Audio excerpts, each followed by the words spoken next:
Hello, everybody. Welcome to Thursday night's Interesting Modelling Co. Midweek show. I still have the hat, and he's still messing around with the funny name, so business as usual. What can I say? Firstly, I'd like to apologise for being responsible for us not being on last night. And the reason for that is it was my mother-in-law's 90th birthday. So I thought that that would probably be something that that you would all forgive me for. So we were doing something special for her birthday. So couldn't really do last night. But we have plenty of shenanigans for this evening. We do have some shenanigans, and they are shenanigans with a capital S, which I think you'll probably appreciate. Jonathan has still got that hat on because his neck is cold. And I'm actually, and I don't quite know why this is, but I am actually roasting in here, despite the fact the window is open. So yeah, I'm slightly concerned about the fact that I keep overheating, which is a little bit of a worry. Anyway, but also important information, and I don't know whether or not Jonathan is in the same boat. I have my jab on Saturday morning, so I do have my my micro. They're injecting that microchip into my arm so that I can be tracked and my behaviour can be modified. So if you see me saying anything, oh, that's a thing, isn't it? We're supposed to be doing a live broadcast on Sunday. What if I'm incapacitated due to being microchipped? No. Anyway, so we'll have to see how that goes, because if I'm flattened by the jab, yes, indeed. Hello, everybody. Good evening, and welcome to the Thursday night show, which is a bit weird. That's an understatement. Mr. Mock, Sir Jonathan of Mock, how has your week been? And have you managed to get anything done this week of a modelling nature?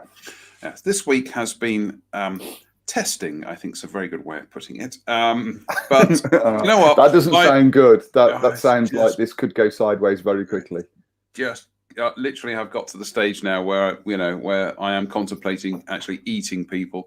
From watching the terror of it. Yeah, I know the terror of it.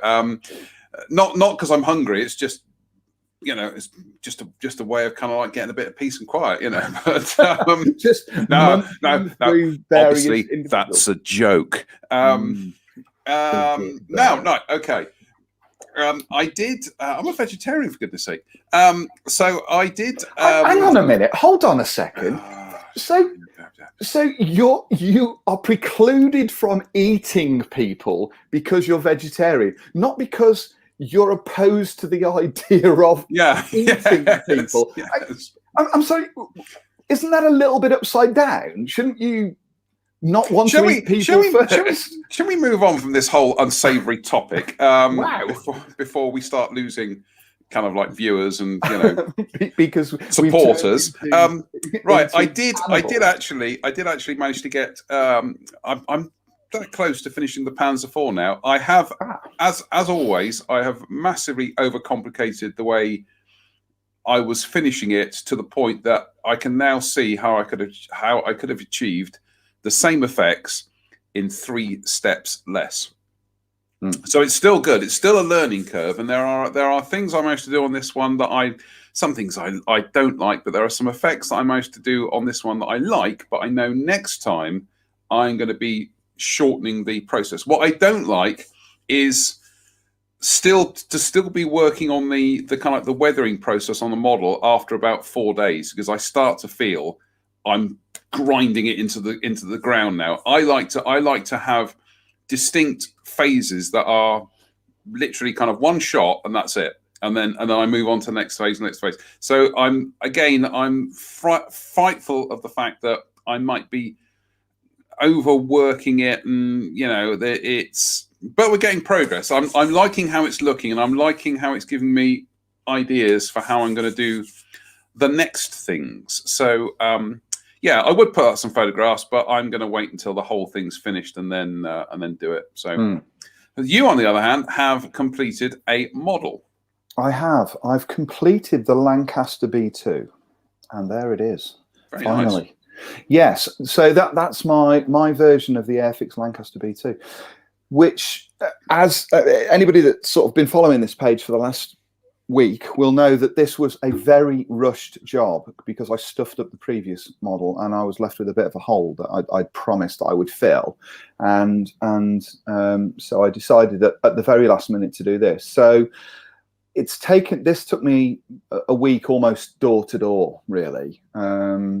Probably the thick end of 60 hours crammed into that week. So I'm suffering from a bit of fatigue at the moment. I don't know how you feel when you finish one of these big projects. You know, we're all kind of deadlines and everything, but I get to the point where I'm so running on adrenaline by the end of it, and so sort of focused on getting it finished and not making a mess of it, that I tend to sort of wear myself into the ground. So at the moment, I'm very much in that I don't really want to build another model phrase, which will last a few days. He's back. We lost you for a second there. Oh, are you? Can you hear me now? Are we back? Yeah. So it was all a little bit strange, really, to get to sort of cram this in. I was also very much along the lines that you are with the Panzer IV, in that I sort of got to the point where I was layering this way too much, and I probably could have finished it a lot sooner than I did. But there it is. It's really pleased with the way it looks now that it's finished. But I have to say, it was a difficult model to build. It wasn't easy, this thing, and it's partly because it's a complicated airplane, but partly because of what we discussed last week, and that was the issues with the plastic. And there were certainly areas that proved problematic in the end. One of which was the Bombay doors, which I tried to fix into place yesterday morning day before as I was putting this thing together. And they were so warped, and I hadn't noticed, that I ended up having to bend them and sort of almost snap them into place. And that damaged the black finish around the Bombay doors, around the inner wings, because I was handling it, and also around the fuselage. So despite the fact that the aircraft model was finished and it was painted, I ended up having to repaint a chunk of it all around that sort of area. All the Bombay had to be repainted and everything. Not great, I have to say, and it removed a degree of satisfaction that I had from completing the model. There's no getting away from it. In some of these kits, the plastic is a problem, and I'm really at a point where I don't care anymore what anybody says. It is a problem, and I know that the designers and the tolerances built into the design can't legislate for that. And there are very fine areas on this model that, if the plastic had been better and there hadn't been the issues with it being as soft as it was, it would have run on rails, and it would have been a much easier model to put together. So as it turns out, this is a kit that replicates this aircraft extremely well. It sits perfectly. It looks great. It looks exactly the way a Lancaster would look. The detail on it is nice. It is a really good replica of this aircraft. It's not a beginner's kit. And if I was somebody that wanted to build a Lancaster and I was putting this thing together using this boxing, I would certainly be frustrated by issues that were coming up as I was putting it together. But despite that, I now have a Lancaster. It's the first time in 45 years I've built a Lancaster. So I've built one, and I know it's your favorite version. You like this version. I just think those radial engine, honestly, I mean, you know, it's a bit like people can be a bit funny about Spitfires. They can say, oh, you know, the Mark V is my favorite version, or the Mark 9 is my favorite version. You know, I'm always kind of like, PR19, that's the best looking Spitfire. And, I have to say as well that I have warmed to it as I was sort of putting it together, because I think there is a pugnacious air about it that the Merlin versions don't have, and because essentially these engine pods are the same as were fitted to the Stirling and the Halifax, and I love both the Stirling and the Halifax, you get a sort of a sense that it's almost like the ugly duckling of the family, but there is something about it, and you're right, when you see it like that those open engine faces do look cool, don't they? They do have a nice air about them, and It also does kind of follow that kind of. It's more of a identifiable lineage between the Halifax and the Stirling, that you have these big, these are 3 radial engined, 4-engined heavy bombers. Whereas when you actually get to the Merlin engine Lancaster, obviously that's where the progression took place. Yeah. But I don't know. I like big radial engines on bombers, and I remember when I saw this, I saw the pictures of the radial engined Lancasters in, I think it was a copy of Aircraft of the Fighting Powers that I was lent by a neighbour when we lived in Berkshire. And I remember back then thinking, oh yes, now we're talking.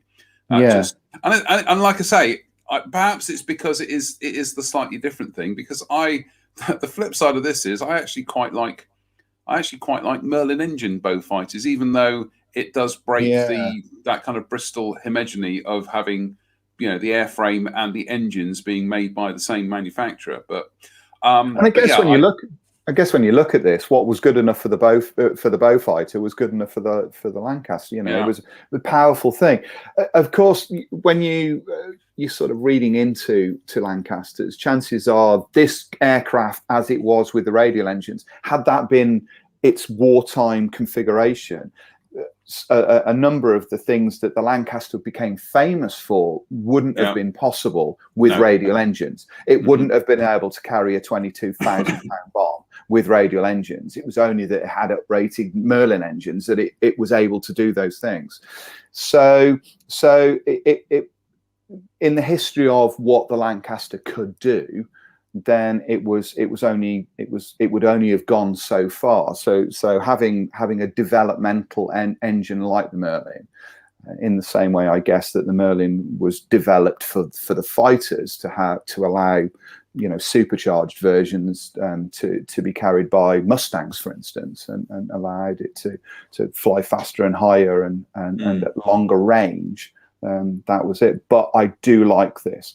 That view of the Lancaster is my favourite. I think it looks great from that view. I really do. Somebody had written on against one of the posts that I put of this that it has a real workmanlike look to it. It looks aggressive in the way that a B-17 doesn't. It has that.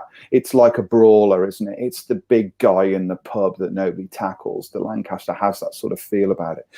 But I was amazed by how small it is. You forget with these big bombers that they weren't actually that big in comparison to sort of modern aircraft. Put a Tomcat next to this thing, and it's not it's not hugely bigger in terms of length or anything like that. They were quite compact. It was really just. Their size was because of technology rather than anything else. But shall I give you a fascinating but dull fact, and that is that the span of the tailplanes on the Hughes Hercules is greater than that of the wingspan of the Avro Lancaster. Wow! The tailplanes, the back end of the Hughes Hercules, is bigger than the wingspan of a Lancaster. Yeah. The other thing about that was fascinating about this was it came to the aerials, radio aerials and the IFF aerials on this aircraft, and how many tiny modifications. All Lancasters essentially look identical throughout their history, other than the engine configuration.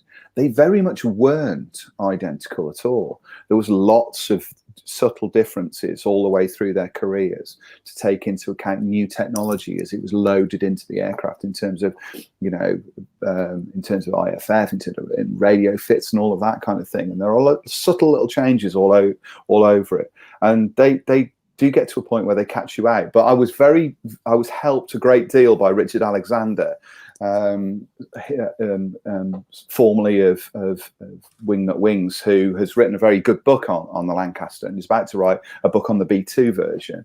And he offered some very good information about the aerial lines and where they went and that kind of thing. to give me an idea of how to put them on, and they really are the finishing touch on this model to sort of see them flowing from the tail to the cockpit and then behind the dorsal turret is really nice. So overall, yeah, did I enjoy? Yeah, I did enjoy this project because it was a challenge. It really was a challenge, and it was not only a challenge in terms of construction, because that you have to construct the models before you get to paint it, but it was a challenge in terms of the finish. That black finish was something that needed a lot of thought. Black, because it essentially isn't black at all. No. It very much isn't. So that black finish was something that needed to be worked on, and it's multiple layers of color on there. There's probably 6 or 7 layers of color over that black finish, and then working on the upper surface camouflage as well to make that sort of look degraded and faded.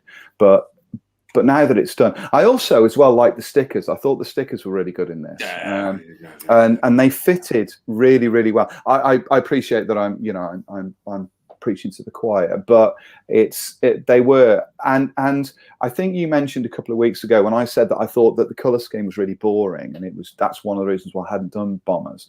Once I had the colors on and I had the markings on, I went, yeah, I really like that now. That's actually what did you use? What did you use for the dark earth and the dark green? The dark earth is Mr. Color's World War II dark earth. It's essentially straight out of the bottle. There's no shading, pre-shading or anything on this model. The green, Gunsanyo Mr. Color they do an RAF dark green, but tonally it's almost identical to the brown, and there was not enough definition. So the green is actually modern RAF dark green. It's the one that's used with the dark sea grey for 1970s, 60s, 70s jets, and it gives that sort of definition. But it looks pale in this because I have worked over it with oils. There are there's not been another level. There's no. I've not sprayed inside these colours with lighter versions. Those are how they come out of the bottle. What I have done on these colours is that I've worked oil paints over the top of them, and you can see over the top of the green and the brown where I've tried to recreate structural features underneath the surface of the airframe.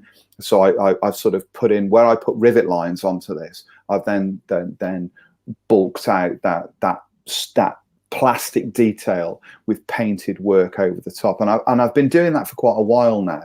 The other thing I've done with this as well, and you can see this in some of the close-ups, is this has been marbled all over. So the finish has been marbled with texture templates, and I used very thin layers of Tamiya red, brown, and black over the surface of the model to add that marbling and break each of the colors up. And then once I'd got that marbling into place, I then oversprayed it with very thin filtered layers of the green and the brown to sort of blend it back in, and I kept doing that. Again, as with the black, there's probably 3 or 4 layers of kind of marbled finish and the color over the surface of this model before I then started to work in the sort of the oil paints over the top of that. The other thing I didn't do with this, I didn't go overboard with doing the panel lines.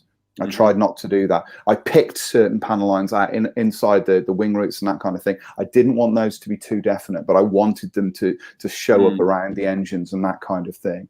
So, and also the panel lines in places on the model are slightly deeper than I would have liked. And I thought that if I start running in dark oils into that, it's going to really stand out. And I didn't want that to happen. But I did on the black, I did add a paler gray oil color into those panel lines so that they're kind of highlighted rather than low lighted as they are on the upper surface. They're highlighted, and it creates the impression, if you look at the nose, it creates the impression of dust. You can see that there's a strip that runs underneath the fuselage. It's like a raised panel. If you look around that, you can see that there's actually a lighter color around that makes it stand out. And then the other thing, if you look at period photographs of of Bomber Command aircraft, it is exactly as you've got it on the model there. That black is a mixture of greys, browns. Yes, it's all over the thing. The one thing it isn't, ironically, is black. It's not black, and the only time I tried to recreate black intense black was where I wanted to have like an oily finish on it, so it looked like it had gone back, and it, you know, you get that if you put a gloss varnish on top of flat black, it intensifies it, and I wanted to try and have that. You can sort of see that around some of the engine nacelles. But yeah, it was dusty. I also wanted to recreate the idea that, you know, this was flying in the summertime from sort of dusty grassy fields and that kind of thing, and airfields that had a lot of dust on them, and they captured that matte finish picked up all sorts of dirt. So it was an experiment, as is your Panzer IV. This thing was an experiment because I'd not recreated that before. You sort of jokingly said, "Oh, do you want to do another black aircraft?" And I said, "No." Was my instinctive reaction to that. I do, yeah. The Bolt & Paul Defiant, which I've got to build at some point in the next few months, is going to be a night fighter. It's going to be black. So I'm going to have a go at that. And now that I've got over my slight concern about putting decals onto a black finish as well, putting stickers onto a black finish, you know, because sometimes you can get that odd thing of decals going on there, and the issues with silvering and all of those kind of things. I will do it in black. Yeah, I think it'll be nice. So yeah, that's my Airfix Lancaster finally done. Yes, and a Lancaster. Yeah, I'm gonna throw this out here because I think we've mentioned this before, but we'll mention it again, and that is,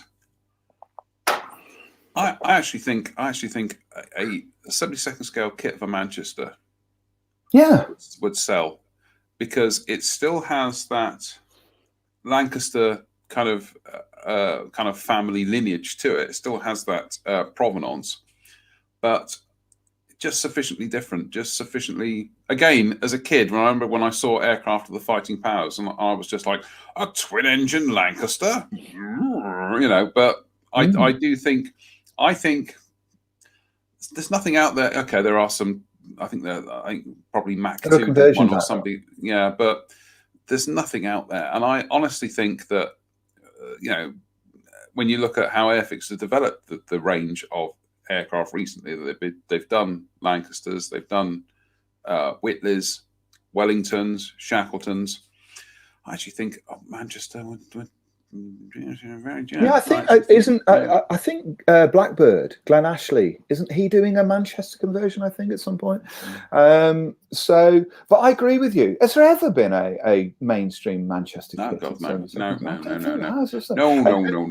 And for such an important jump off point to a famous aircraft, it is extraordinary that's not been the case. I have to say, now that I've done that, and I've done the Wellington, at some point I'm going to do a Stirling and a Halifax to go with them, and then what I'll do is I'll hand all four over to Cosford, and they can have all four of them over there. No. We've got a question here. Steve Moores asks, "Can I ask what method you used to mask the camo? Was master camo, or was this freehand?" It was masked. Yeah, it was masked with blue tack sausages.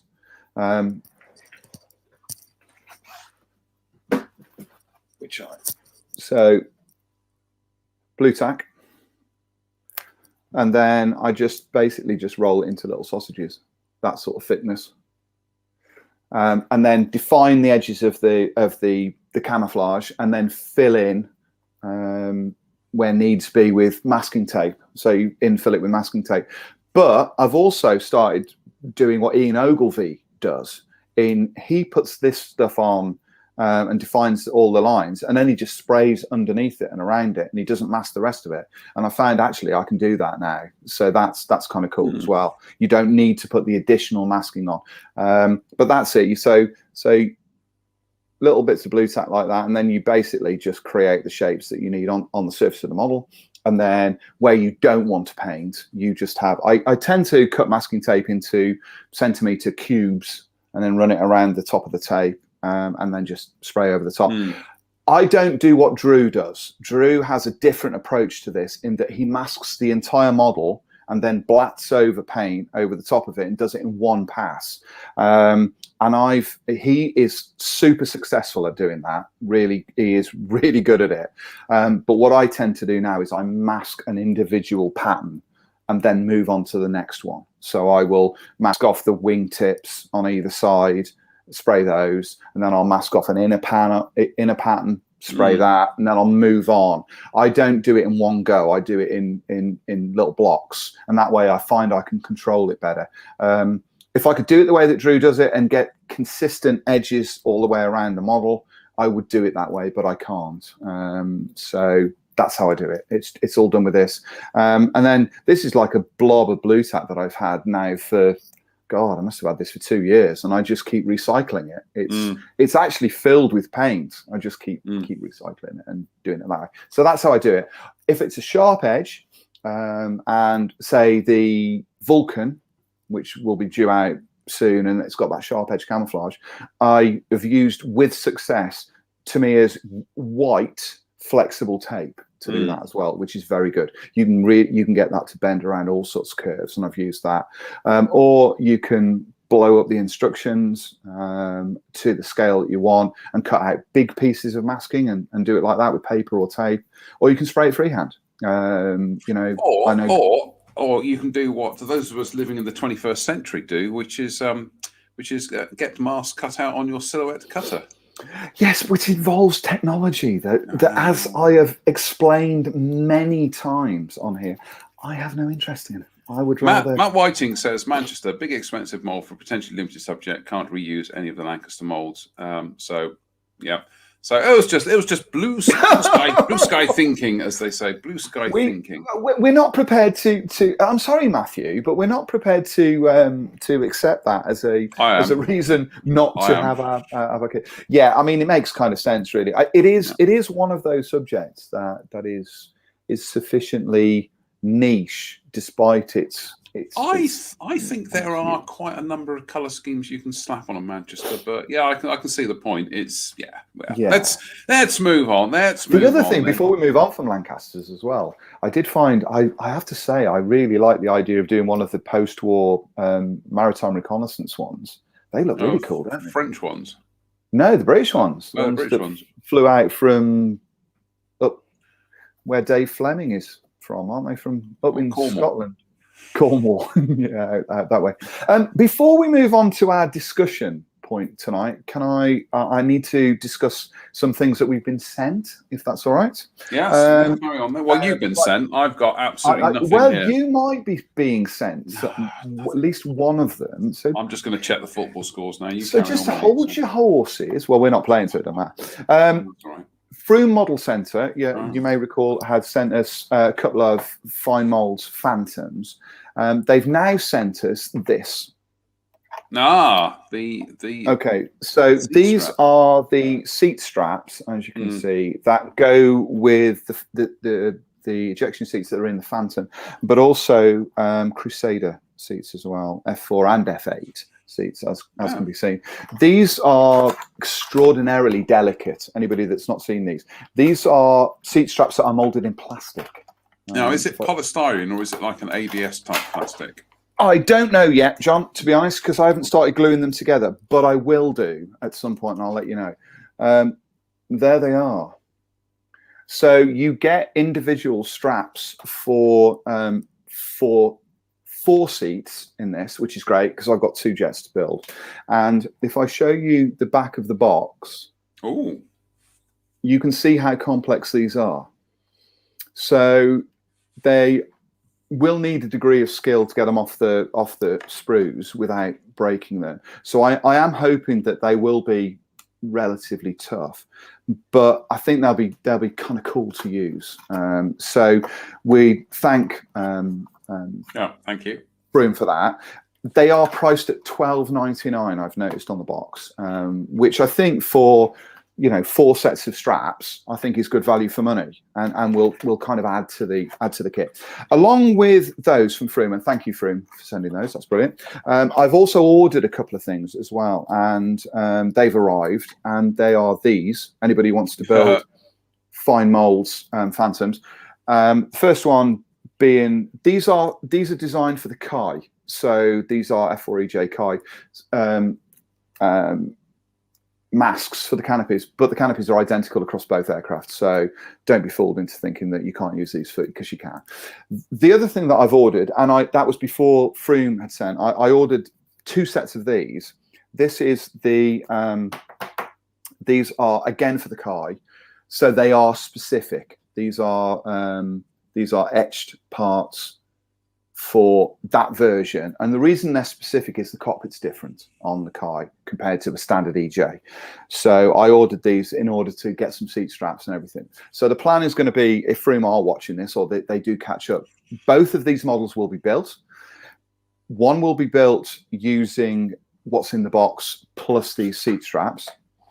The other one will be built using the etch plus those seat straps as well. And I can kind of announce now, I suppose, one is going to Tamiya magazine, as well as being put on to here. The other one is going to Brett Green for Model Airplane. So thank you to Froome. You will get plenty of coverage from both of these builds. They will be done over the next few weeks. They will be run also concurrently in chunks on here as well. So if anybody wants to keep up, see how these models are going to look, they're going to be uploaded onto here. So you will be able to kind of see them as well. So thanks to Froome for those. They're going to be two really cool. Oh, the other thing I've ordered as well is that I mentioned this in my initial review of these Fine Moles Phantoms. There aren't any weapons in the kit other than tanks and Sentinel Line tank. So what I've done is I've ordered a set of Japanese Air Self-Defense Force whiz bangs that are due to arrive because I found some really cool photographs of the Kai, a test version of that aircraft that's got Japanese pattern, look like laser guided bombs underneath it, which look really cool. So it's going to be fully stored as well, which will be, I think, really cool. Now, before we move on, I have something that I think you might like, and you might have already been given. And if you have, just say I've been given one of those. No, I haven't got one of them yet. Well, this one's for you then, in that case. Furiously start texting somebody here. So Andrew of Farmington has sent over, and I haven't even opened it. Sorry, let's get this straight. He sent that to you, but he didn't send it to me. Yes. Unbelievable. Unbelievable. Yes. Well, I'm sorry, but somebody got Christmas presents and I didn't. So I don't feel in any way got a jar of chutney? Stop complaining, man. Yeah, actually, it was very nice. The other thing, one of the other things we've got is this, which we mentioned as well. I want that. Well, I'll send them both to you then. I want that. I'm feeling left out here. And as you can see, we've got the colour schemes in here. So what I'll do is I will send these up to you, and you can have a look at them. We'll put them on another show. I will box those up. Horses, because I might get a text either later tonight or tomorrow morning saying, "No, I got some for you as well." So, if you have, then you have. Also, if I haven't, I should be furious. So I can't believe this. You're getting all the cool stuff. Mm-hmm. So, surely that box has been sent to the wrong person. Unbelievable. I don't think so. No, apparently not. And finally, there's a finally. Goodness me. Oh yeah, you can have that. Yeah. Oh, yeah. Thank you. I'm pleased that this one kind of passes your. Well, I sent you one anyway. You can have that one. I know. Yeah. So this one, these two. We did talk about this, and it does include gluable tracks and some photo etch as well. Little. The thing is that fits in slightly to your Verlinden kind of your Italeri Verlinden project thing that you've had ideas about. So well, it kind of does, and that Panzerjäger 1, I'm planning to. I built a little structure, and so that will be a retro build. That may well, if I do a desert one, may well go with that Crusader that you sent to me. So at some point in the next couple of months, I'm going to return to my retro project, and I'm going to do Italeri rather than Tamiya. You could almost recreate that diorama that Francois did of the it's the diorama he did of the Italeri Crusader, and there is the Cara Armata and also the other one. And there's also the Italeri, it's the British tank crew kind of doing something. But you could do that. Kind of having a look at kind of having a look at guns. I might do something with that. Dave Fleming has made a very I can't help laugh. He finishes them, yes.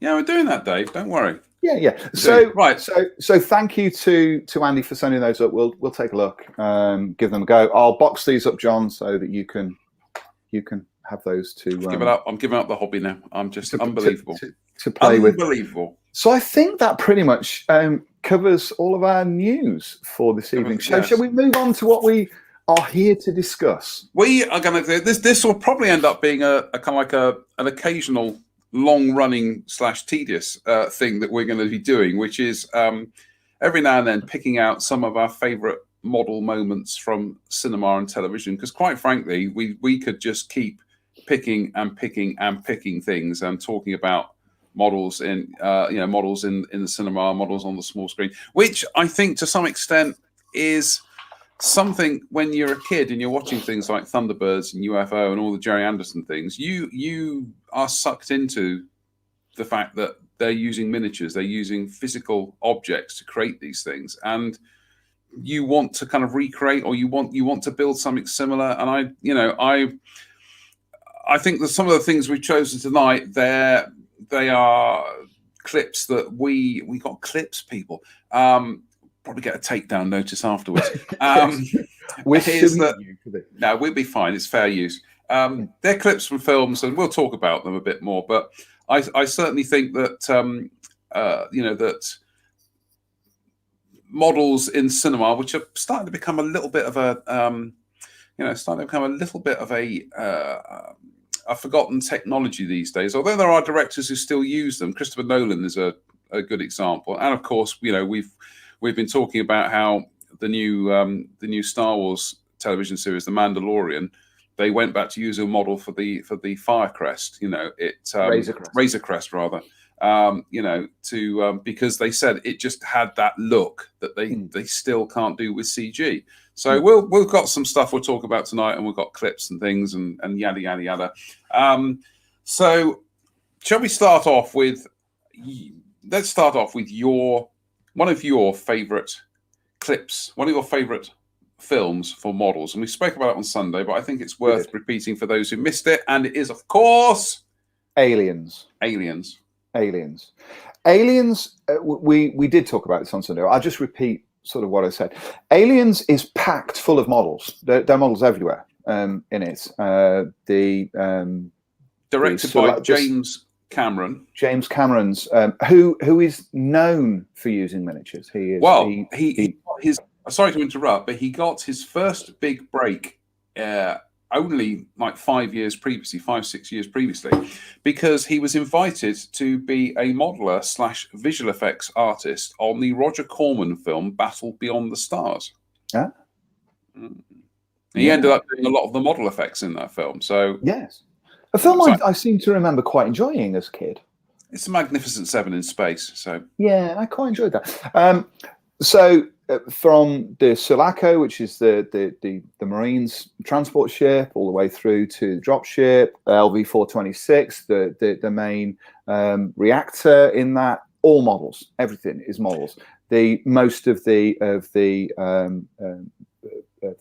troop transport in that, when you're actually seeing it going into the atmosphere processor, model, everything kind of models in there.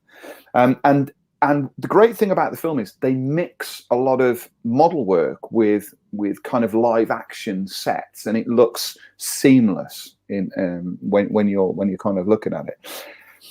The film contains what, in my opinion, is the single best piece of special effects in any movie. I don't think it's been bettered. Visual effects. Visual effects. Well, visual effects. Yeah. I don't think it's been bettered anywhere. And that is the sequence that has the drop ship dropping out of the bay of the Sulaco and dropping down onto LV-426. There's a couple of little hokey moments in it where the animation doesn't, or rather the compositing, it doesn't quite work. There's there's a couple of things where it moves slightly off. But from the opening sequence, which we're going to show you, the opening sequence when the bay doors open and you see the light drop onto the top of the ship, and then you see it dropping down, is almost flawless. I'd say a fascinating fact about Jim Cameron is that he does use James Cameron. I'm talking about a personal mate of mine. James Cameron. I had him right the other night. He does use, certainly in his kind of like his peak period, which is Terminator, Aliens, The Abyss, right up to Terminator 2, and even True Lies. Used a lot of in-camera back projection. You see, or back projection, not front projection, back projection. And indeed, the sequence, spoilers, the sequence in towards the middle act of the film when one of the dropship crashes, and you see it kind of crash, and they're all diving for cover. It is a mixture of a live action set, back projection, and pyro on set. So that as this thing comes in and crashes, then all the pyro goes off, then all the sets, but it looks seamless. Yes, it does. It looks seamless, and it's all in camera. There's no compositing; it's all in camera. Yeah, it does. So let's watch the clip, shall we? This is from Aliens 1986, and this is the dropship. This is the Sulaco dropship sequence. 10 seconds. Stand by to initiate release sequencer. On my mark. 5. We're on express elevator to hell. Going down. 2, 1. Mark.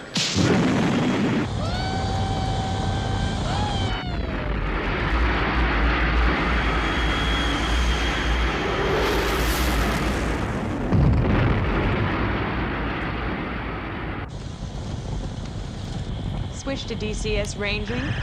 240, nominal to profile. We're in the pipe. 5 by 5.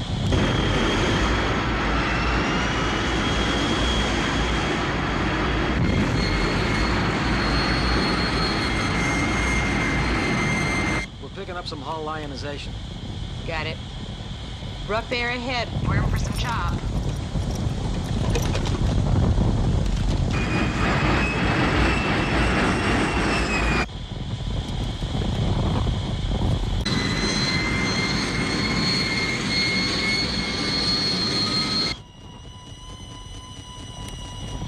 Range 014. Turning on final.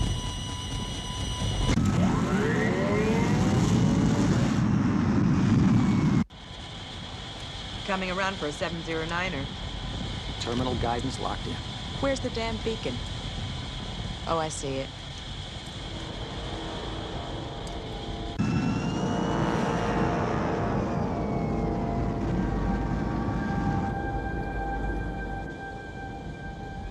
Okay, Farrow, take us in low over the main colony complex. Storm shutters are sealed. There's no visible activity. All right, hold it 40. Roger.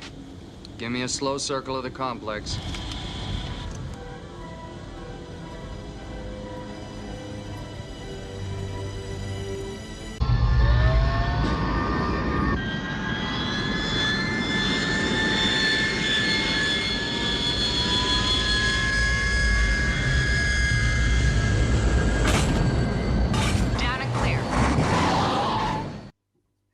Marvelous. Isn't that fabulous? It just makes the hair stand up on the back of your neck. I remember being in the cinema. First time I watched it at the cinema when it first came out, with my mouth open, just going like, it's that combination of very clever filmmaking, sound effects, editing, and everything. But there are some actually really surprisingly low-tech shots in that sequence. There is some motion control and some blue screen work, which is mostly, when it's kind of like flying across the camera and everything. There are some surprisingly quite really kind of stuff straight. Well, I say straight out of Thunderbirds. Brian Johnson worked on the film, so he's of the Jerry Anderson kind of pedigree. But the close-up shots of the dropship, when you see it going through the atmosphere, it's quite literally just somebody holding it off camera. Pretty much, wobbling it around as they're blowing air at it. And similarly, when you beautiful shot when it comes in and the lights come on and it starts picking up all the atmospherics on set. It's literally a guy above with like puppeteers controls, just the wires hanging on wires. But that was made 35 years ago. Yeah. In 35 years' time, I'd like to see, I'd like to see CGI holding up to that kind of level of scrutiny.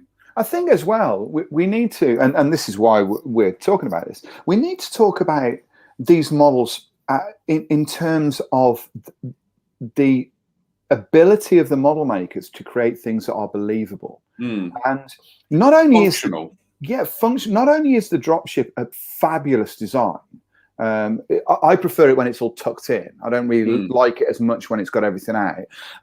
But as a design, but also their ability to paint and weather models to look real rather than looking like models. At no point when you're watching that sequence do you look at it and go, yeah, I can see that that's a model. You know instinctively it's a model because there isn't really it has to be. Yes. There's not a Cheyenne dropship that you can suddenly go and take photographs of.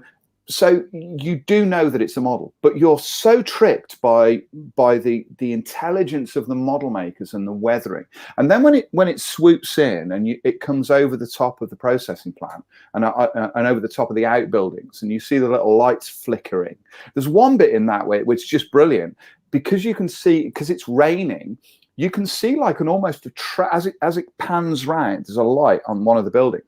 You can see this kind of flicker of the light that you would see if you were looking through a fogged window, and it kind of trails off and you can see it, and you look at it and go, yeah, that's LV-426. They've just flown over the top of that processing plant, and there it is, and you just get that sort of sense. But there are little touches that I really like. I love it when it hits the pad. When it hits the pad, and you get that clunk of it, and then it just sort of drops down. Also, the audio of this ship as it kind of comes in, and you hear that whining Harrier-esque sound, just gonna say as that. it kind of comes in. I mean, it's got, apart from the fact that it's got 24 scale Harrier jet exhausts on the miniature, you can kind of hear that whining sound as it kind of comes in. It's a perfect piece of cinematography and a perfect piece of how miniatures integrate into modeling. It is amazing. Yeah, Matt says helped by being made out of bits of models of real vehicles. Certainly, exactly. Absolutely. And Dave Fleming says F4 intakes on the dropship. And I think also, as we're saying, there is a certain level of kind of verisimilitude is a very good word because yes, great word. That dropship, it has Harrier features, it has Cobra features. Everything about it it's fantastic in terms of its appearance, but it's mired in the real world. And again, it kind of takes you back to that very Jerry Anderson aesthetic of things that may look fantastical, but you can also see how you can imagine how they would work in reality as well. And the other thing I like about it is how mundane it is. That whole yes. sequence is astonishingly mundane. Yeah. There's quite a lot within that sequence that's not in that clip. There's quite a lot of chatter between them. Ripley chats to the commanding officer and asks him how many drops he's done, and he says, "Oh, I've done 3 or 4." Yeah. And she and they're simulated. This is almost his first one.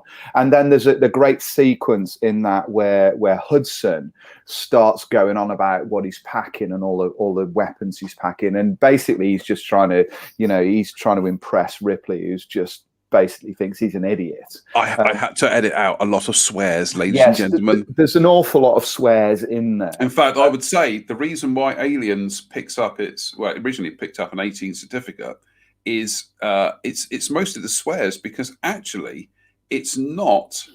There's virtually no gore in that film. No, not at all. It's not a gory film at all. No, and then you've got the pilot and the co-pilot in the cockpit. And bored out of their skulls, really, aren't they? I mean, we're watching it thinking, isn't this fantastic? And they're just like, they're sort of flying it, and they come out with things and you go, I don't even know what that means, but it sounds epically great, cool. yes. When she says, "We're in the pipe 5 by 5," which when I first watched that, I thought that's the coolest line I've ever heard in my life in a film. Do you not? Do you not? And I do you still not, do. Do you not go down the slip road of a motorway, and then when you finally join the motorway and you flick the indicators off, you go, and we're in the pipe, 5 by 5.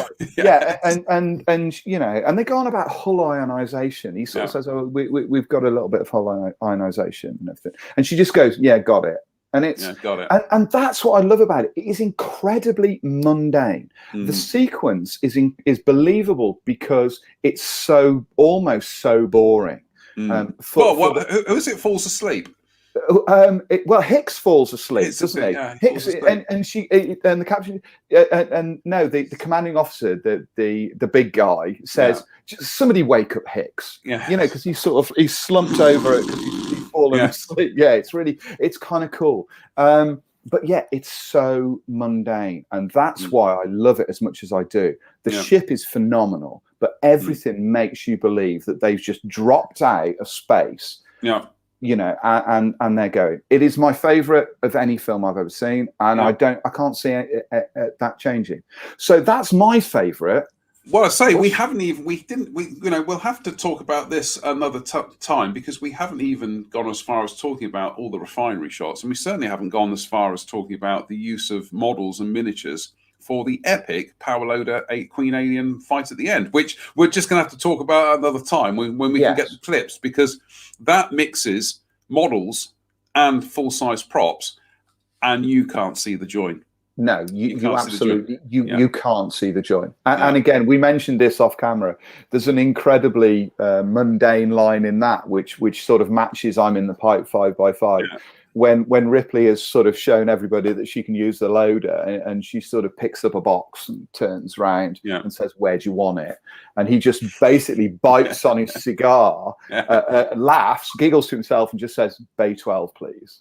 And he kind of looks back, and as if to say, I think also he's highly delighted that there is at least another functioning adult on the ship apart from him. Because let's face it, you know, the rest bit of a but rum. If you haven't seen Aliens, and I find it hard to believe that anybody hasn't, but if you haven't seen it, you have to watch it. It is just brilliant. In fact, I'm going to see if I can dig it out when this is finished and watch it tonight, because it is genuinely. Philip Jones mentions that was really good, guys. But what about the best ever sci-fi film, in my humble opinion, 2001: A Space Odyssey? Lots of models in that and cutting edge cinema techniques for the time, at least 50 years old. Well, you read my mind, Philip.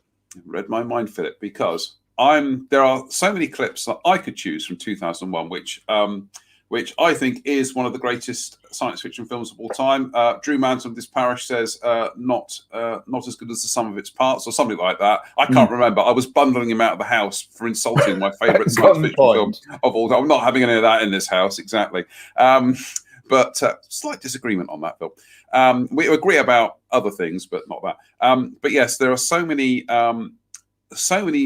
bits in 2001 which still today you think, how did they do that? Because they weren't using blue screen. They certainly weren't using computer motion control as we understand it at the time, because that technology was still being developed by John Dykstra in California.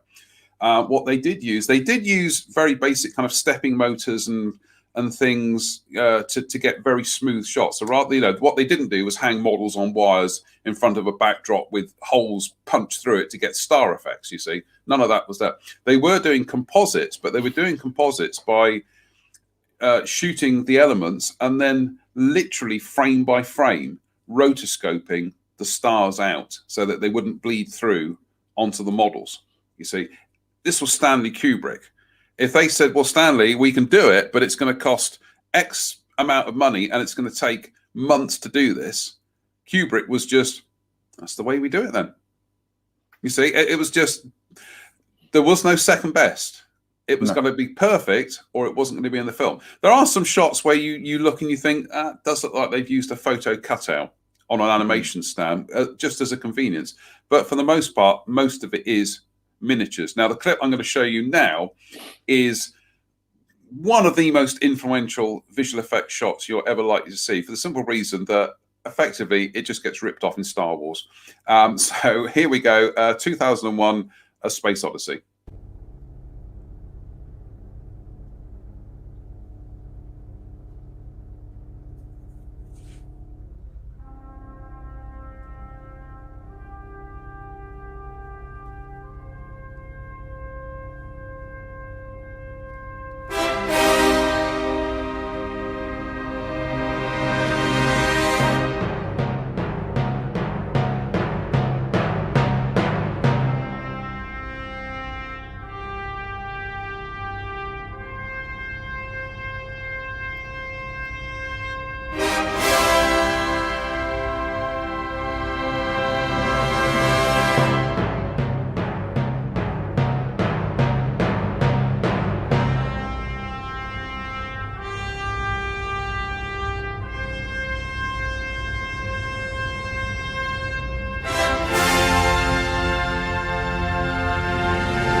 Right, just a quick caveat on that is actually that was the only clip I could find this evening because, funny enough, when you first see that the Discovery kind of flyover in that shot, the music used is actually Aram Khachaturian's Gaiam Ballet Suite, which is also used at the beginning of Aliens when you first see the Nostromo wandering through the starfield. It's the same piece of music.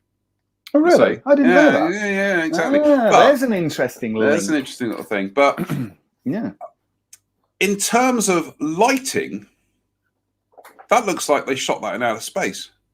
I think the part of the reason for that is it's basically a 50-foot miniature. So it's 65-foot long model. So basically, what he went for was whereas lots of miniatures in films are miniatures.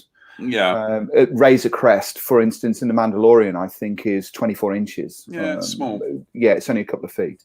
So this thing was he basically said, build this thing as big as you can build it, and that has helped with the lighting. But I agree with you; it looks real. It doesn't look like a model. It basically does look like somebody's gone out into space and the lighting is perfect because he's got that bright enough on one side. For obviously a single light source, the sun. But then you've got that kind of deep shadow on the other side, but that deep shadow with just a little bit of fill to it. And it just, unfortunately, you've got to see it in high definition to actually realise that that is actually a really quite dense star field, and this thing is moving through it. And like I say, the model has been shot with a camera on a track.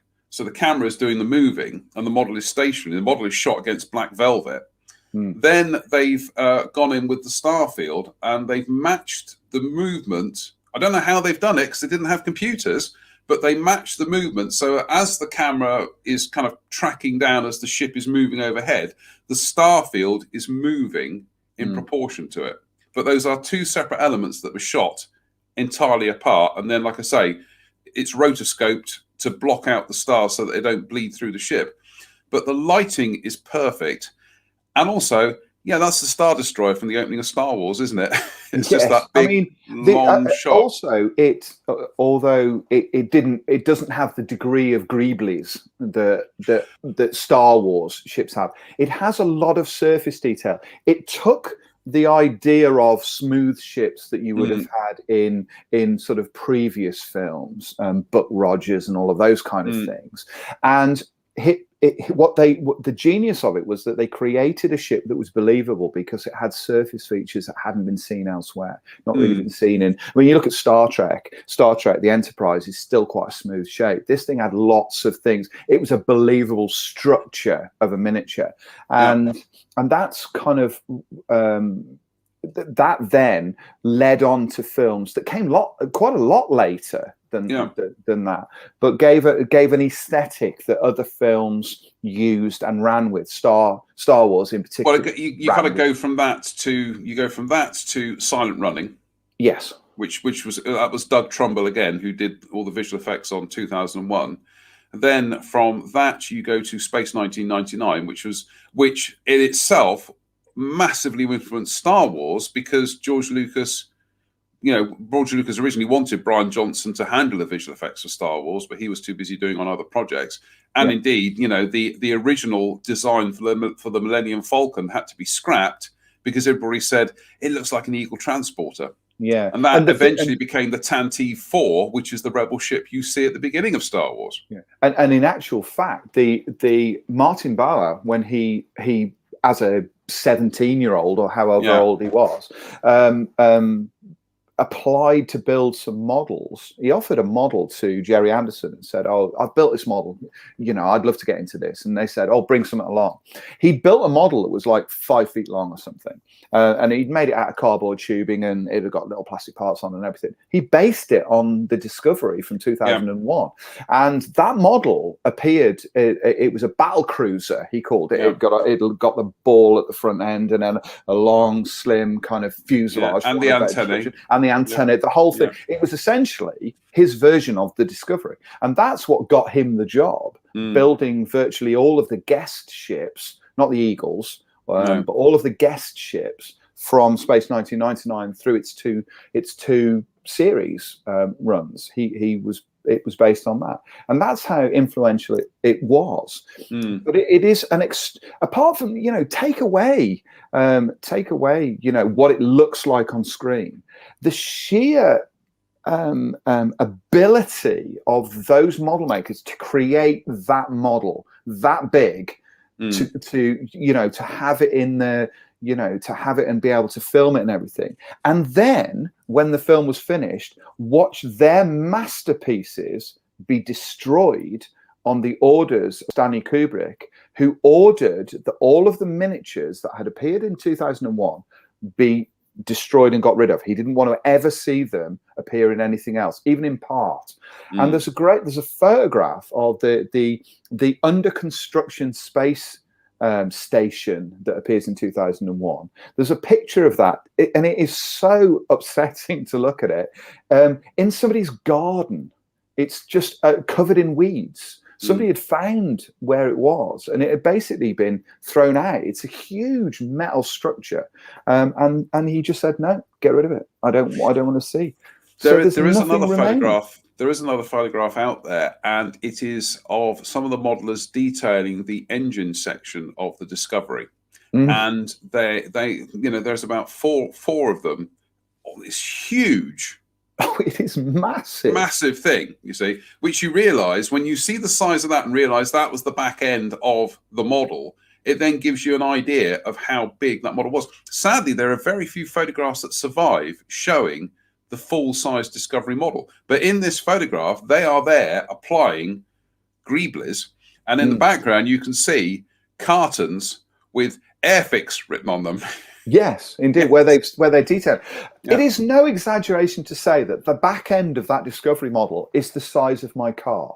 Yeah, it is. It is enormous. It's a huge wooden structure, presumably over a metal frame, and then covered in. I mean, just the idea of putting the shape together is enough. But as a model maker, the idea that you then go in and they say, right, you're going to cover 10 square meters of area on this model in small plastic parts and make it look believable. You'd be like, how do I even begin to map that out? And yet they did it, and they created something that was literally groundbreaking. Wasn't it? And I will maintain, I think that you've got to see that clip in high definition. You got to see some of the other sequences as well, but I still maintain that 2001 has set the benchmark for the lighting and appearance of miniatures within a space setting that I genuinely do not think has ever been bettered, even with cutting-edge CGI. It still looks like, the old joke about, Stanley Kubrick, he faked the moon landings, but he insisted on filming on location. It looks like Kubrick actually took a model up in space and filmed it in space. Yes. And when you think that was 53 years ago, and they weren't using blue screen's been around for years, but they weren't using blue screen. They weren't using motion control. They weren't using computer. They weren't using anything other than cameras and stopwatches to literally time these shots. And they were using some kind of stepping motors for some of them to get that kind of parallax correct. But it was all very in camera and very kind of painstaking. But to do that, I mean, and you have to look at other films of that period to see how quite hokey they are. 2001, 53 years later, it still looks absolutely gorgeous. And I would go as far as to say 2010, the kind of sequel film, very good film, very enjoyable in its own right. I don't think the model effects in that hold a candle to what was done in 2001. They are expertly done and they're beautifully done, but they just lack that kind of, how did they do that? Did they? And like I say, a key to that is that lighting. Yeah. It looks like sunlight in space. It does. Matt Whiting's just put a comment on about the mothership from 2000 from Close Encounters and how they took the mickey out of that. And I have to say that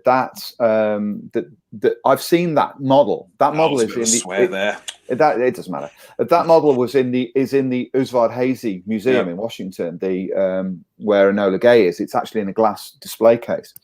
And we are, whenever we talk about miniatures, and what we've talked about here is our miniatures of a very high level, because they're seen in detail. That Discovery model is seen in detail. There's no getting away from that.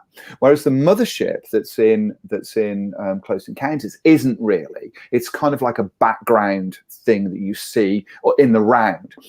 It has to be one of the roughest models I've ever seen in my life. And I looked at it. I was kind of looking at it thinking, that was in a film. It was all about the light. But it was all about the specifics of the way it would look on screen, not you looking at detail close up. And if you look at Building a Galaxy, which is the coffee table book based on that's all about Star Wars, and it's got a lot of very close up miniatures. Close-up photographs of the miniatures from the film. A lot of them are very rough because they were built to time, they were built to a budget, and they knew that they would be seen quickly in the film. So, when they're putting panels on there, you see all of the armored panels and everything. The little areas of those aren't cut out carefully so that you can see that kind of pixelated shape. They're nibbled out with tools.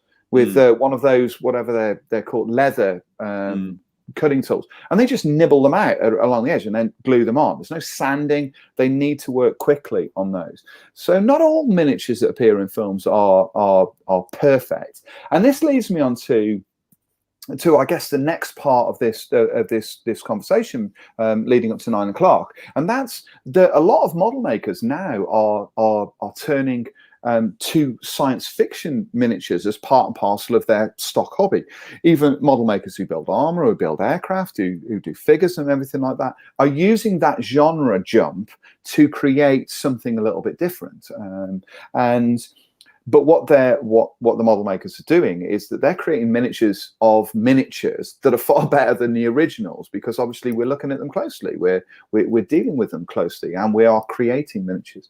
So I guess that leads me on to whether or not you've ever sort of involved yourself in building science fiction based models, or whether it's not something that you've found yourself particularly interested in, because I know you've obviously built dinosaurs and all of those kind of things, so it's not like you've stuck to aircraft and armor.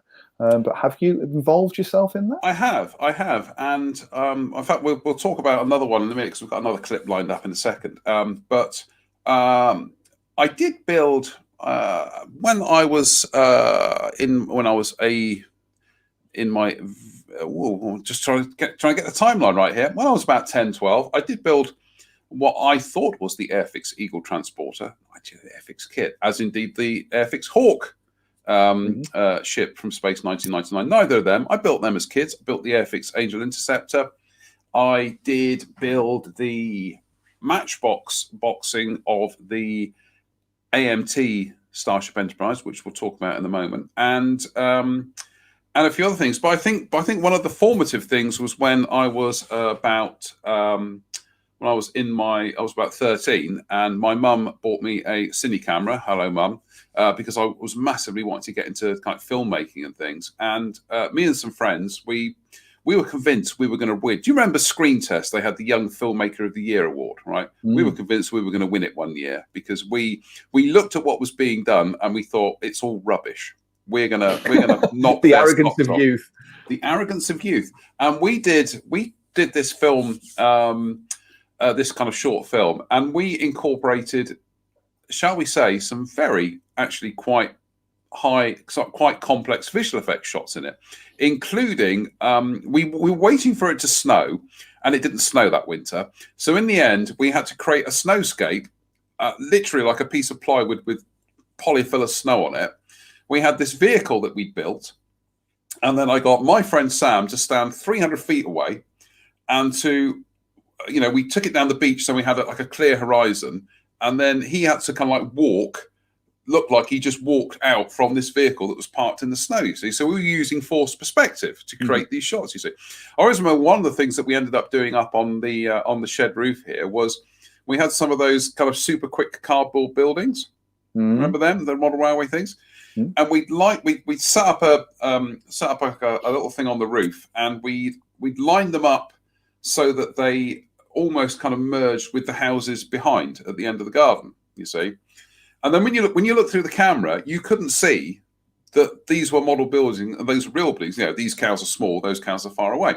And it was only when I was there puppeteering this spaceship built out of a washing up. It was built out of a detergent softener bottle with bits stuck on it, and it was on wires, and I literally swung it between the foreground miniature and the real background. It was only then did you realize, oh, it's a visual effect, you see. We ramped that up with so many great things, and we had a good story and good editing. We sent it off, and we thought, we can't wait for the letter to come back to say, congratulations, you've won Young Filmmaker of the Year. We didn't even get placed. We got nothing. Hey ho. Anyway, I think Spencer's. I can't tell if he's frozen or he's absolutely mortified by my story. You still there, Spence? We appear to have lost Spencer Pollard, so we'll just remove him for a moment and we'll bring him back in. So yeah, there's my story. Hey ho. We definitely we have lost Spencer, so we'll have to bring him back in. So while Spencer's gone, I get to talk about my favourite, one of my other favourite models at the cinema moments. Now, this mentioned it just now. Actually, is it's the USS Enterprise. It's the refit USS Enterprise from the very first Star Trek film, 1979 Star Trek Motion Picture. Visual effects, again, done by Douglas Trumbull, who did 2001. This is just a glorious moment because there is one shot in this where it just looks like they've actually filmed a 600-foot long spaceship because it's beautiful. Let's watch the clip.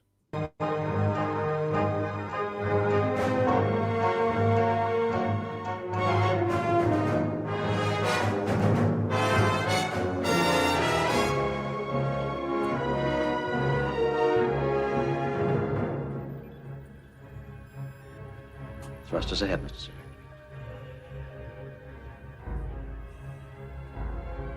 Take us out.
Oh, it's marvelous.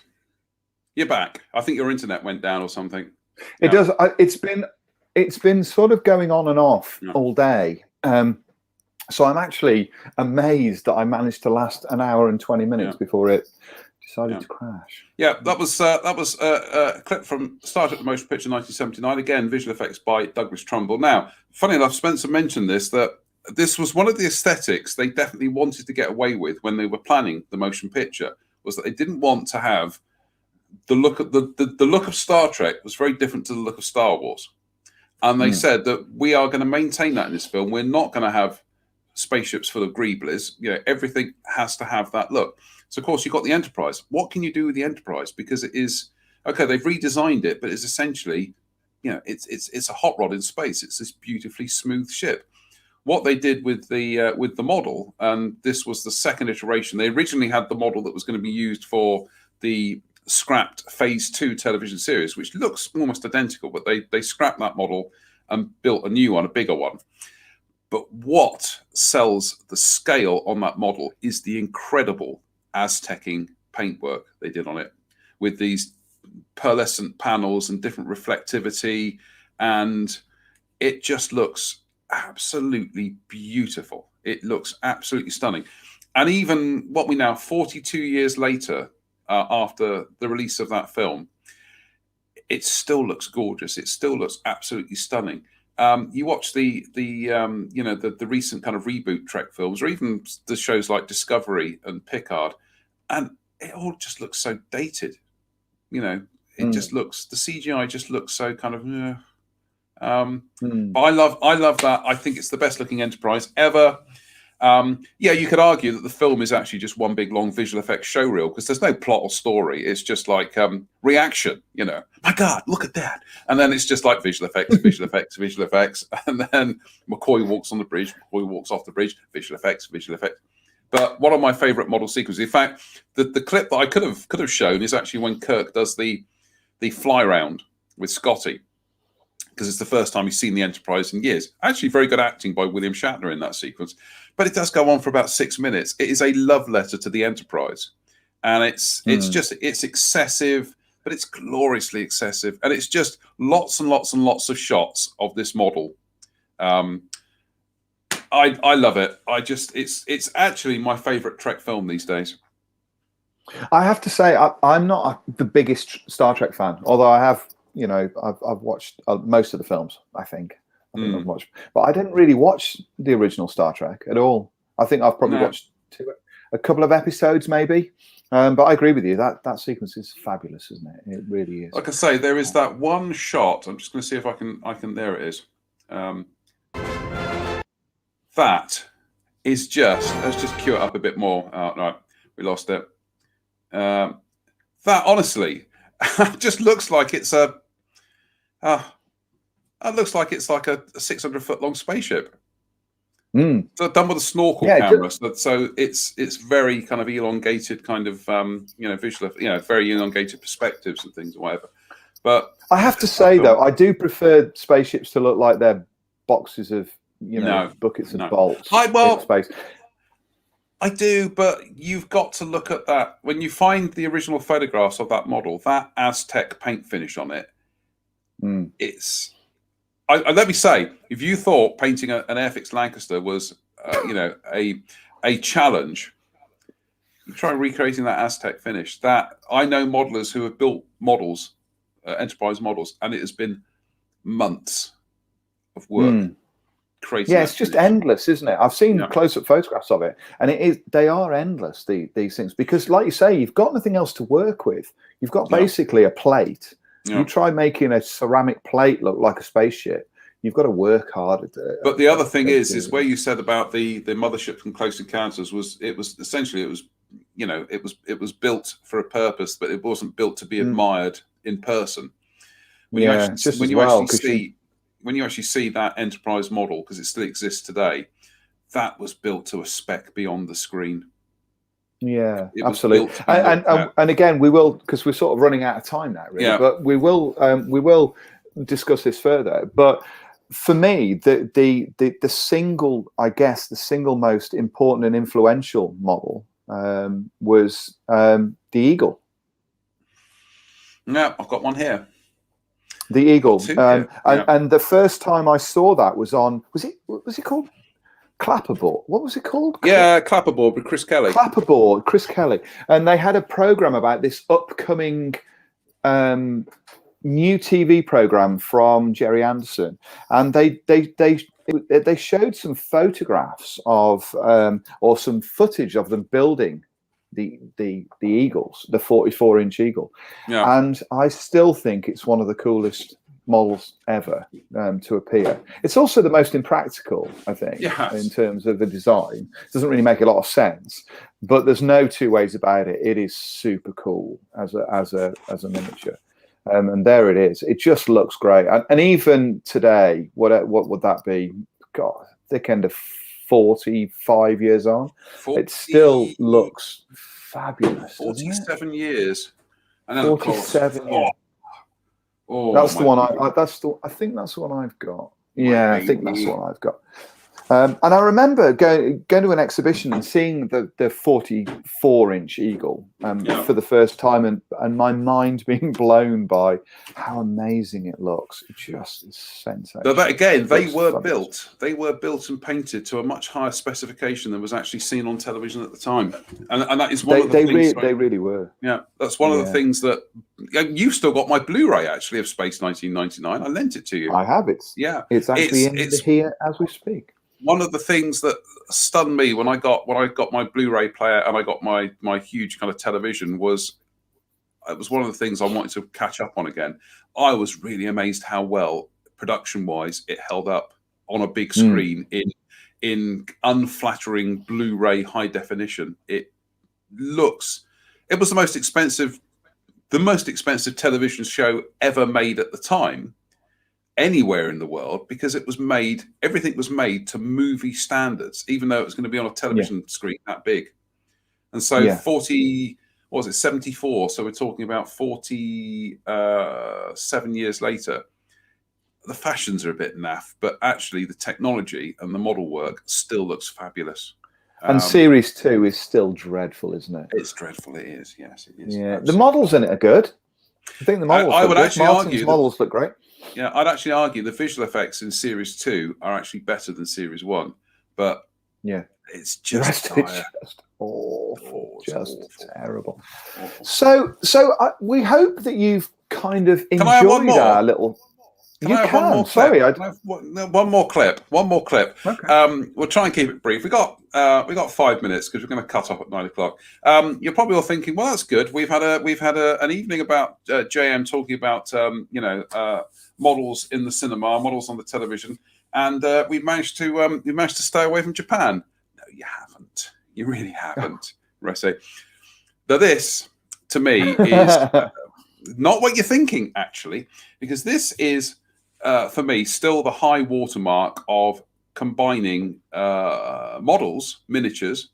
I was going to mention something very quickly, just reminded me. We're talking about low tech models and everything or whatever. John Carpenter film, Escape from New York, 1981. There was a matte artist worked on that film, again, a young man called James Cameron. But the model you see of New York, they actually did two very clever things with it. First of all, the model wasn't actually that big. And what they did was they went around New York, took photographs of buildings and literally pasted pictures of the exteriors of buildings and just cut and pasted them, got one on a photocopier and pasted them to the outer shells of these buildings. You only ever saw the fronts of these buildings. The backs were empty. They weren't finished, you see. So in order to get the detail on the buildings, that was photocopies of the actual buildings, you see. In order to the shots where you're looking at New York at night and you can see the water around it, that water, which ripples so convincingly, is just a painted studio floor. That's it. That's it. You see, it's that simple. When they wanted to have the sequence where it looks like when Snake Plissken is landing and it's supposed to be computer animation, they couldn't afford computer animation. So all they did was they covered the models with Scotch-Light tape, lit it, and then filmed it. And that was it? That's it. That's it. Wow. Yeah, it was really because it was a John Carpenter back in those days was making low budget films, so this was all very kind of low budget in camera stuff. But honestly, yeah, when you see that model in New York, and it's they kind of smoke up the set and everything, so it's got a bit of atmosphere. But the way that water kind of reflects, you think that's very good. How did they do that? It's just painted the studio floor with gloss paint. It's very simple. Very simple. However, my final clip for tonight is, yes, of course, I was going to do something Japanese, but this is the perfect combination of what I think is a perfect combination of models, convincingly done models. We're now into the era of digital compositing, but digital compositing done very sensitively and combining little bits of CG as well. And that most traditional of techniques, a man in a rubber suit. This, you're thinking, Godzilla, isn't it? It's not Godzilla. It's not. Because the best example of this mixture of practical model effects and everything, actually a 1999 film by Day Studios of a character called Gamera. It's effectively a Godzilla ripoff. But we'll play this clip, and there is some absolutely stunning compositing, pyro, you name it, it's all in here. But let's watch the clip.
Marvelous.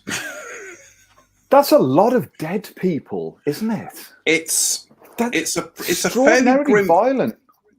It is, and actually, most of the destruction done in that sequence is actually by Gamera, who's supposed to be the good guy. But it's the combination of using. He's a very naughty boy. He's a very naughty radioactive giant turtle.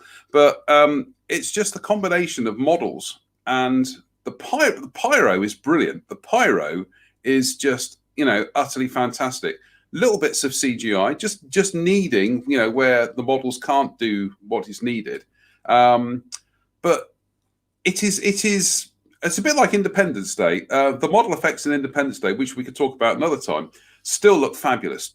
25 years on since Independence Day came out, and they still look fabulous. 38 years on since Script for a Jester's Tear. If we're really going to make ourselves feeling old. But the thing is Independence Day, 25 years on, all the all the pyro work, which was done by the late Joe Viscasil, who did Star Wars and whatnot, it still looks fabulous. I managed to get through the end of Independence Day Resurgence, and the visual effects were dating before the end credits rolled, because it was just you know what I mean. That clip from Gamera 3 is 1999. That was 22 years ago. Still looks fabulous. Still looks absolutely fresh. One chap mentioned earlier on, where is it? I'm just trying to find it now. If I Liberator? No. That it's my comments have sort of disappeared all over the place about John Rosengrant. Who's a person that we will talk about next time. John Rosengrant might not be familiar to everybody, but he's certainly familiar to military modelers. There it is, one half the Queen alias, modeler extraordinaire John Rosengrant.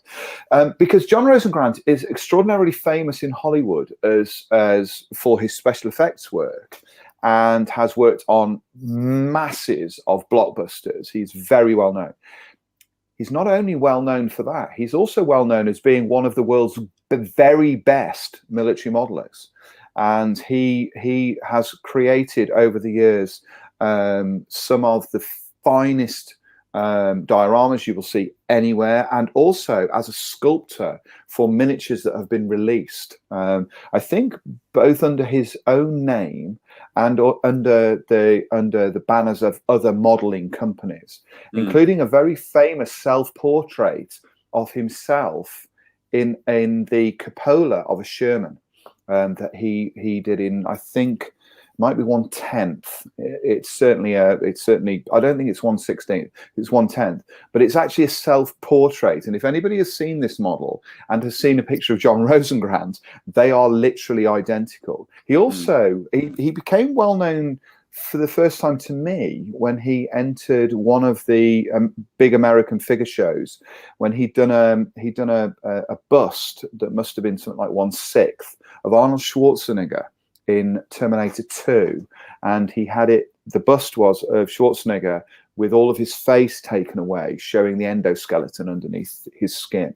That was the first time I'd ever seen any of John Rosengrant's work. John Rosengrant is, if you've not heard of him and you've not sort of seen his work, once this is finished, just go online and Google his work and check out some of his dioramas and some of his miniatures.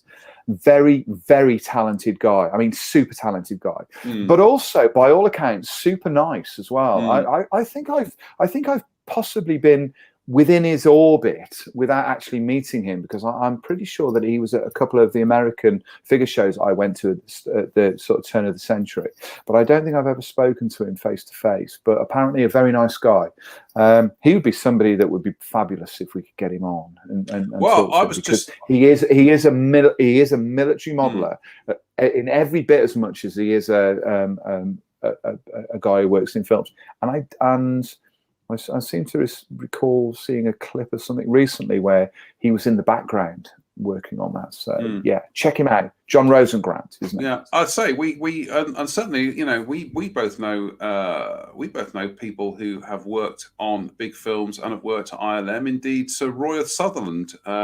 Yes, worked indeed. on the Star Wars films. So I think we keep trying to get Roy on, and he's like, I'm not interesting enough to talk to. It's like, no, of course you're not, Roy. You're full of stories. So we're going to try and get Roy on. Having spent 3 days with him in New Orleans several years ago, I can assure you that he is more than interesting enough to have on. And of course, we are going to have to do a follow-up show at some stage in the future, because we never got around to really talking about Space 1999. We didn't get around to talking about Blade Runner. We didn't get around to talking about Independence Day, Hunt for Red October. It's just so many films. And of course, although we talked about the sequel, we didn't talk about Alien, which I think is probably every bit as important. So, well, but yeah, that was there'll be a sequel. There will be, yes. Interesting Modeling Co. looks at special effects and visual effects. The sequel.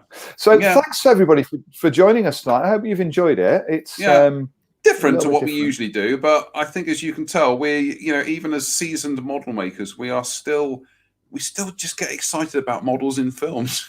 It's just in general, really, you know. So you know, because what we do is an adjunct to what they do in films. They just do it on a bigger scale. They just have more money to throw at the miniatures than we do. But it's essentially the same thing, you know. And we hope that you've enjoyed, you know, hearing our thoughts indulgence.